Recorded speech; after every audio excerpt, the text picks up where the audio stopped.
Mike Lindell, obviously CEO and founder of MyPillow and Trump advisor and friend, joins us now. Mike, how you doing, brother? Good. Hey, Cenk, thanks for having me on again. No problem. All right, so Mike, look, I know your concerns about voting. We talked about that last time. So tell me why you're supporting Trump over the others in this election. Well, he has proof of concept. You go back to December of 2019, and so many decisions that he made or his administration made manifested to all our lives, no matter where they were. If you were with all the way from no forks to four forkers and everything in between, had improved someone. It was a high consumer confidence, one of the highest ever. Low unemployment. We had gas prices low, and these are things that businesses, my business, a lot of small businesses were thriving. So I just think he's a businessman and he makes good decisions that help all people, not just a party. So, Mike, you brought up low unemployment. So I'm going to reuse some unemployment stats throughout the years to give you a sense of what happened with it. So, and I know you got to follow along here, and I don't have a graphic on it for you, but so you know how we had the crash in 2008? So unemployment spiked in 2009, right? So 9.9%. Obama's president, right. Then he starts bringing it down. The next year it's 9.3. The year after that it's 8.5, then 7.9, then 6.7, then 5.6, then 5.0. So now we're in 2015 and he's brought it all the way down to about half of what it was. So great job by Obama in doing that, okay? Now I got other issues. I'm sure you have other issues with Obama, but he did bring down unemployment. He hands that off to Trump. Trump brings it down, 4.7. To be fair, no, 2016 is still Obama, 4.7 for Obama. Then Trump brings it down to 4.1, 3.9, 3.6. So pretty good. But you can see it's a trend that's coming down that was handed to him from Obama, okay? That doesn't mean that it's all Obama. It means let's be fair, right? And so then COVID hits, and I'm being fair back and say it goes up to 6.7, but COVID hit, right? Right. So then Biden comes in, brings it back down to 3.9. Okay, that's but COVID got over. You got to be fair there too. Yeah, COVID got over. So that's why I'm not doing. No, Mike, that's why I'm not doing the job numbers. I'm doing the percentages. Yeah, because Trump loses a lot of jobs, but it's not. It's because of COVID. Biden brings those jobs back. Okay, you could say that's a wash, right? But he brings the unemployment rate down to 3.9%. That's the first one that Trump did. So how did he do in 22 and 23? 3.5% and 3.7%, better than Trump. And in 2022 it was a record low. I think you're taking it through an anomaly in history, not comparing apples to apples there, but that's fine. I think there's many other factors too. I just look at what had manifested to whether you give Obama part credit. When we got to late December of 2019 and late into 2019, it was the highest consumer confidence. I mean, gas was low. Gasoline controls so much of our product prices. It's not just what you pay at the gas pump, it's what you pay for everything from groceries to products, because the shipping costs that went through the roof. And another thing that I really like about Donald Trump is I'm a former crack cocaine addict, and my passion was to help addicts before I had never voted in my life. I never, until 2016, I didn't even know a Democrat from a Republican. I didn't care about politics. But one thing I did care about was addiction. And Donald Trump had done a lot in that space for addiction. The opiate bill, I was there. I know many things. He took regulations off where you didn't have to go to school to help an addict. You had your teen challenges, your Salvation Armies, where he did a lot of things for that industry. So I look at things like that where it's a businessman. He takes things, silos them out, and say, how can I help this particular industry or this particular thing? And then you look at it as a whole. And he's been doing it all his life as a businessman. When I first met him, I didn't know him from Adam. I went in, it was a private meeting. He wanted to know how it was like to make, how I was doing making my pillows here in the US. Was it working out? He wanted my opinion. Some guy from Minnesota, an ex-crack addict. And that I respected that. But after talking to him for 45 minutes, I got to personally vet the guy. He didn't have an agenda. He didn't ask me for money. And I went and asked his employees. I said, "Is this for real?" He said, "Yeah, he's a good boss. He's a good boss, good person." And they had all had a personal story about him, how he had helped them. Some of these employees, it didn't matter who they were.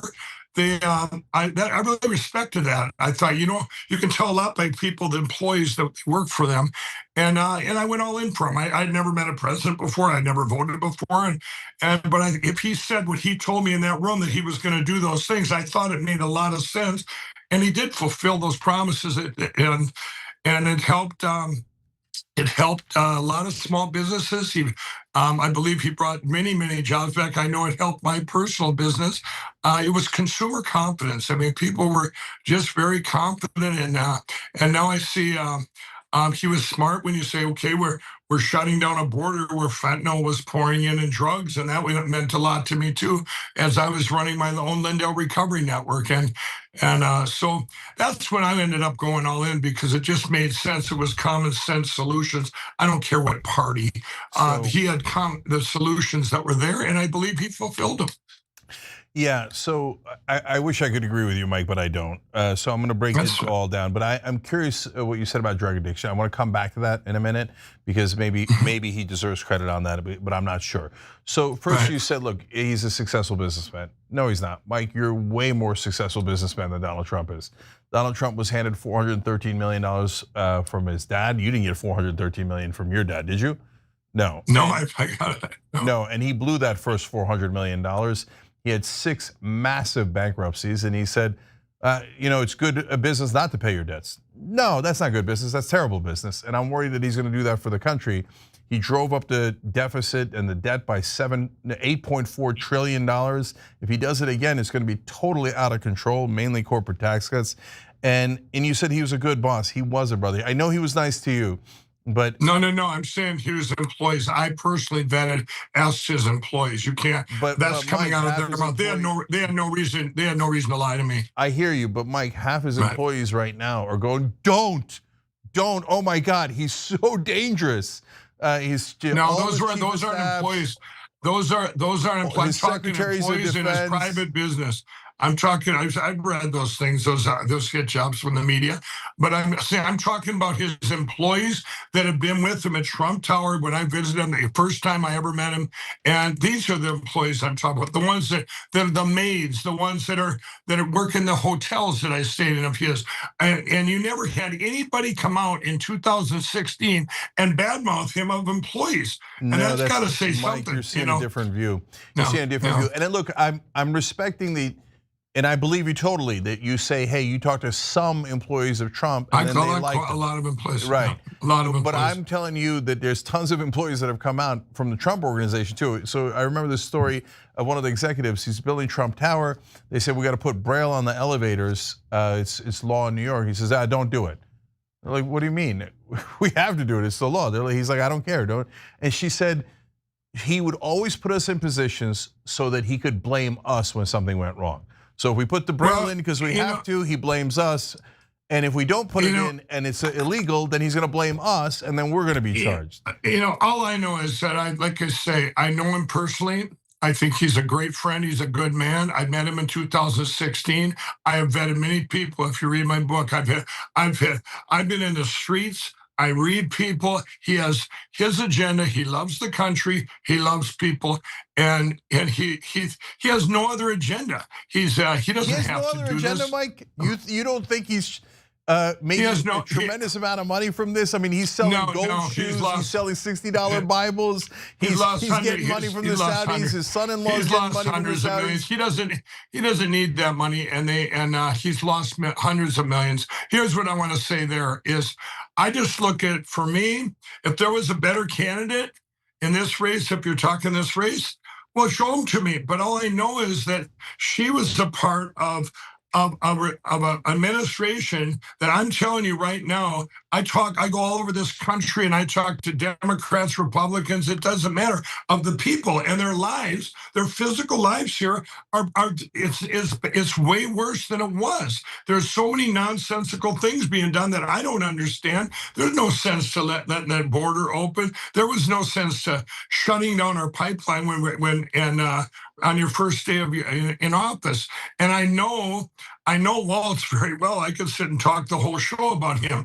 but I'm not. If you're talking about Donald Trump, I'm saying he has proof of concept to me and to many others in this country where he got us to in that highest consumer confidence and where it was. You can say Obama took part of credit for that. That's the way the country is going. But all I know is the last 3.5 years is going to a pretty bad place in a lot of ways. And I blame that on an administration, on decisions made in government. Yeah. And you got Kamala Harris. You ask her, well, what are you going to do? Well, why aren't you doing it now the last 3.5 years to solve these problems, these things we have? We have illegals taking. I sat, when we met last time at the Democrat convention, I sat there and we filmed many Democrats, about 100 Democrats that voted for Biden and now are voting for Trump. And I asked them, why are you switching? And what a lot of what came out of there was illegals have taken their resources and jobs. And it doesn't make sense that they're letting them come in and that they can vote, they can drive cars, my home state of Minnesota, what Waltz has done there with them, it's just not fair to people that came here legally, and that there's two different standards. So they were very upset about it. So Mike, first of all, Donald Trump throughout his career has hired thousands of undocumented immigrants on almost. I don't know that. Yeah, well, I don't know that. I'm going to have to have Alan Duke fact check you. Come on. I would love it. Definitely fact check that. Okay, in the towers that he built, in the golf courses that he had. In fact, they found undocumented immigrants in his golf courses while he was president. So he's an enormous hypocrite on that. But Jake, you're going in the past. People. I was an ex-crack addict. People could say all the things you want about my past. Donald Trump's past is not. But no. When he's president, he wasn't running those golf courses and stuff. He had nothing to do with it. He was running the United States of America, and he was making good decisions. So people can look that up, no problem, and you'll see he's hired undocumented immigrants throughout his career. But okay, so let's talk about substance and the country and how it's going. So look, I hear this a lot from conservatives saying, "Oh, the country was doing great under Trump, and now it's bad under Biden." And then you talk about jobs, but wait a minute, we have record low unemployment. You talk about undocumented immigrants taking people's jobs. If they're taking people's jobs, why do we have record low unemployment? I don't know. Have they been unemployed for so long they're not reported? I don't know that, Cenk. I don't know. My point being is that you're saying this is why people, if they ask themselves, they asked Kamala right in the debate, do you think people are better off now than they were 3.5 years ago? And I can't find anyone that says, no, I'm much better off now.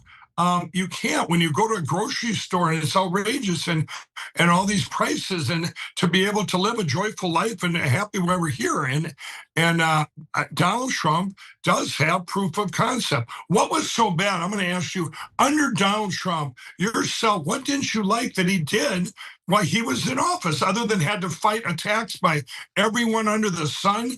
And he's like a one-man executive there trying to get stuff done that would help people. And he was, even with all the pushback and the attacks, he still got a lot of great things done. That's what I ask people. What did he do that you didn't like while he was in office? You can say, well, look what he did in his personal life back here, or look what he said on Twitter or whatever. But what did he do that actually hurt your life or bettered your life? That's what you got to ask yourself. I think that's what everybody should ask themselves about candidates that they're going for. Yeah, I think people have rose-colored glasses on what they thought happened in the Trump years. So there was only a couple of major bills that he passed. So he did criminal justice reform a little bit, and I gave him credit for that. So, okay. And the opiate bill, he helped addiction. And let me tell you, there weren't any wars. There wasn't any wars. Hold on, so let's Mike, not I'm forget. answering your question. And he got rid of ISIS. Hold on, no. So, but then under that logic, Obama got rid of Al Qaeda and Osama bin Laden. So we should always vote Democrat. So that's the military doing their job under both presidents. So what was the major thing that he passed? You know what the major thing was? His corporate tax cuts. He gave $2 trillion tax cut to corporations. Look, even on his own agenda, the wall, he forgot about it. And then 6 months before the election, he's like, oh yeah, the wall. Because he doesn't really care, Mike. He doesn't care. So the main thing that he did was giant giveaways to the richest people in the country, and it was constant, one crazy idea after another, and putting it like, so people are worried about a hurricane that's coming. I mean, I'll give you there's 1,000 examples. Go to tyt.com/library and you'll see all the crazy things that he's done that our audience has facts on, has links on, etc. But just one of so many different examples is hurricanes come, people are worried about where it's going to hit, but he said it wrong. So then he takes a Sharpie and redraws the path of the hurricane. That makes people panic about that they're going to get hit with a hurricane when they're not. And the people who are going to get hit might not know it. I mean, he does these crazy things, Mike. Well, what's crazier that you see that, or you live like where I live in Minnesota, and I got a crazy guy named Tim Walsh. During the virus, he limited us to 8 people in our houses for Thanksgiving, gave us 2 more for Christmas, and your neighbor could turn you in and you would do 90 days in jail. And want to shut down our lakes. Let Minneapolis burn to the ground. These are things I'm going, who are you to decide this for the people? And those are things that affect us. This is what I'm saying. I'm saying you're worried about the riots in Minnesota. You're worried about the riots in Minnesota. I hear you. But we had a riot on January 6th that Donald Trump encouraged and then didn't stop. No, he didn't encourage. He said go there peacefully and whatever. Mike, see, that's the thing though. But this is how folks on the right lose credibility. The riots in Minnesota do you think January 6th was because of Bernie Sanders? Do you think it was because of Mother Teresa? Come on, it was because of Donald Trump. No, it was not because of Donald Trump. Who did they riot on behalf of? Well, let me tell you, there was people there. I went to many rallies. I stood out in front of the Supreme Court on December 14th with six little police officers, 200,000 people, and I was the host out there talking. There was no problems. Whatever on January 6th, by the time I know people that were there at the rally and then went up there, by the time they went up there, I know very close people that went up there. And they got up there, and go, who are these people already here? There were many people already there. I could sit and tell you, and you'd call me a conspiracy theorist and all this. There's a lot of things that were not explained there. Why wasn't it protected when Pelosi was told to do that? There was many things that happened that we can't explain. And you sit there and you say, well, this was because of Donald Trump. I was there in that rally on the front row, and he said, go there peacefully. That's our right to protest, right? People can protest, go there peacefully. He didn't say go there and do something dangerous. In Minneapolis, I had my own friends that got out of crack addiction, had built businesses along Lake Street in Minneapolis, and they were burned to the ground while Walsh waited over a day and a half to even do anything about it and let our precinct get burned to the ground. I know, that what he's done, these are things that were nonsensical. When I know Walsh, I've done many things where he's stopped me just because it's Mike Lindell and I stand for Donald Trump. And for me, you got these two running. You ask, like with Kamala and him running, what are they going to do? Kamala, they haven't done anything that we wouldn't do. What's the sense? The sense of having illegals come in here, come into Minnesota, come into other states, and you give them driver's license and they're getting the money, where people, I've talked to people, and they're Democrats too, by the way, that are in the inner city. That's where I came from. And they're going, hey, and they're changing because they're tired of, what one Democrat said in Chicago when we were there at the DNC, he says, it's like a relationship, of a volatile relationship where, an abusive relationship where you get promises and promises, and then all of a sudden they get in office, and then you get abused again, and it's a cycle. And they're never-ending cycle. And you're talking about someone, like I say, I never voted. I've been in both places, and I'm just looking and saying, this makes more sense. Because I really believe he makes decisions that help people, all people. When politicians not all make people, decisions, not Mike Pence. So, Mike, listen, we're out of time. I just want to say one thing. I want to say one last thing. Okay. When decisions is made in government that don't help the people, not either party. They don't help us as a people. There's another agenda, and it's a hidden agenda, and I believe it's very evil. I don't understand why politicians. I just did a speech in Hawaii 2 nights ago, and guess what? It was a Republican blocking. I've dealt more with Republican blockers in my efforts to try and get to paper ballots and counted, and I told you this last time, and it doesn't make sense to me that one party, a Democrat party, wanted these machines gone. They wanted to go to paper ballots and count. Kamala Harris, Amy Klobuchar, my senator, and then you got over here some Republicans stopping it. So, Yeah. I mean, this thing, I think, for me, but go ahead. I'm just, I don't think the agenda. It's just been very frustrating. It's been one thing we did agree on last time I was on, is we should have secure elections. And there's, if paper ballots hand counted are the most secure, I think everybody would agree on that. Yeah. So look, their agenda is not that secret. Republicans and Democrats serve their donors. There, I solved it. Right. I agree. Okay. And so, but the last thing I want to ask you, see, Mike, you guys have this rose-colored view of Trump, in my opinion, and I'm super worried that he's a dangerous guy. So you say he didn't cause January 6th. Okay, fine. We had that debate, right? But after the riots began, for 3 hours, everyone's begging him. They're calling from inside the Senate. There are Republicans calling him, his family members calling him, please send out a message to stop them. Then Mark Meadows comes in, according to testimony, a sworn testimony, says they're trying to kill your vice president. They're chanting, hang Mike Pence, hang Mike Pence. And he tells his chief of staff he deserves it. Mike, we can't do that. We can't have a president who's okay with having his vice president being murdered. Right. I mean that's subjective there. And let me tell you, here's what I have to say, Cenk. I know Donald Trump personally. If I didn't, and I'm looking at the outside in, I know he's a good man. I had my opinion of you, which was a very bad opinion until I went on his show and I met you personally. It totally changed. I really view you as a good person now. And we just have different viewpoints. I have personally vetted and know Donald Trump personally. So I can sit there, you can sit and tell me all day long, is this whatever was said on it, is that the context? I mean, he didn't mean to hang Mike Pence. I mean, that's absolutely crazy. I know the guy. He's, does he say stuff that can be bombastic? He uses his truth in Twitter? Yes. But all I know is that as a president, he makes decisions that you silo it out and you make problem solutions decisions. And he's pretty good at knowing what they're going to manifest to. And I respect that. And one of the things people don't know about him is he's a great listener. He will sit in a room and he will listen and take it all in, like I do as a businessman, as a CEO. You take it all in and you ask people, or you ask your advisor, and then you make a decision.